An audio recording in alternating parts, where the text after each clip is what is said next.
অরবিন্দ কেজরিওয়ালের আম আদমি পার্টিতে বড়সড় ধস। শুক্রবার রাজ্যসভার সাংসদ রাঘব চাড্ডা সহ বেশ কয়েকজন আপ সাংসদ বিজেপির পাশে দাঁড়ানোর কথা ঘোষণা করলেন। অরবিন্দ কেজরিওয়ালের আম আদমি পার্টিতে বড়সড় ধস।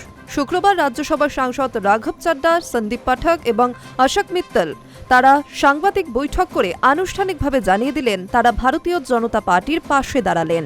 2026-এর বিধানসভা নির্বাচনের মুখে এই ঘটনা কেজরিওয়ালের দলের কাছে এক চরম বিপর্যয় বলে মনে করা হচ্ছে। ভুল দলের সঠিক মানুষ। সাংবাদিক বৈঠকে আবেগপ্রবণ চাড্ডা জানান যে দলকে তিনি 15 বছর নিজের রক্ত ঘাম দিয়ে তৈরি করেছিলেন, সেই দল এখন আদর্শচ্যুত। তিনি বলেন, আপ এখন দেশের স্বার্থ ভুলে গিয়ে ব্যক্তিগত লাভের জন্য কাজ করছে। গত কয়েক বছর ধরে আমি ব্যক্তিগতভাবে অনুভব করছিলাম যে আমি আসলে ভুল দলে থাকা সঠিক মানুষ। তাই আজ এই দল থেকে দূরত্ব বাড়িয়ে জনগণের কাছে যাওয়ার সিদ্ধান্ত নিলাম। রাঘবের দাবি অনুযায়ী রাজ্যসভায় আপের মোট 10 জন সাংসদের মধ্যে 2/3 অর্থাৎ 7 জন সাংসদ বিজেপির সঙ্গে হাত মেলালো। এই তালিকায় রয়েছেন হরভজন সিং, স্বাতি মালিওয়াল, রাজিন্দর গুপ্তা এবং বিক্রমজিৎ সিং সাহনি। এই মর্মে স্বাক্ষরিত চিঠি ও নথিপত্র শুক্রবার সকালে রাজ্যসভার চেয়ারম্যানের কাছে জমা দেওয়া হয়েছে।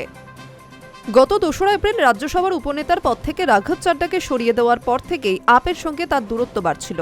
দলের অভিযোগ ছিল চাড্ডা নাকি সংসদে প্রধানমন্ত্রী মোদী এবং কেন্দ্রের বিরুদ্ধে সরব না হয়ে স্রেফ নিজের জনসংযোগ বাড়াতে ব্যস্ত। পাল্টা জবাবে চাড্ডা একে মিথ্যে বলে উড়িয়েও দিয়েছিলেন। সেই সময় উঠেছিল বিজেপিতে যোগ দেওয়ার প্রসঙ্গ, কিন্তু সে ব্যাপারে তিনি মুখ খোলেননি। যদিও সাম্প্রতিককালে সমাজ মাধ্যমে তার কর্মকাণ্ডে এই গুঞ্জন কিছুটা জোরালো হয়েছিল। হরভজন সিং ও স্বাতি মালিওয়ালের মতো প্রথম সারির নেতাদের এই দল ত্যাগ আপের ভিত যে নাড়িয়ে দিল তা বলাই বাহুল্য। বিজেপি শিবিরের দাবি, আপের এই ভাঙন প্রমাণ করে যে কেজরিওয়ালের দুর্নীতির বিরুদ্ধে দলের ভেতরেই বিদ্রোহ শুরু হয়েছে। 2026-এর নির্বাচনী লড়াইয়ের আগে এই মেগা দলবদল রাজনৈতিক সমীকরণ বা নবান্ন দখলের লড়াইয়ে কোনো প্রভাব ফেলে কিনা এখন সেটাই দেখার। কারণ বঙ্গে মমতাকে সমর্থন করে প্রচারে আসছেন কেজরিওয়াল। ঘর ভাঙার পর তার উপস্থিতি কতটা সদর্থক ভূমিকা নেবে ভোটের আগে, সেই নিয়েই থেকে যাচ্ছে প্রশ্ন।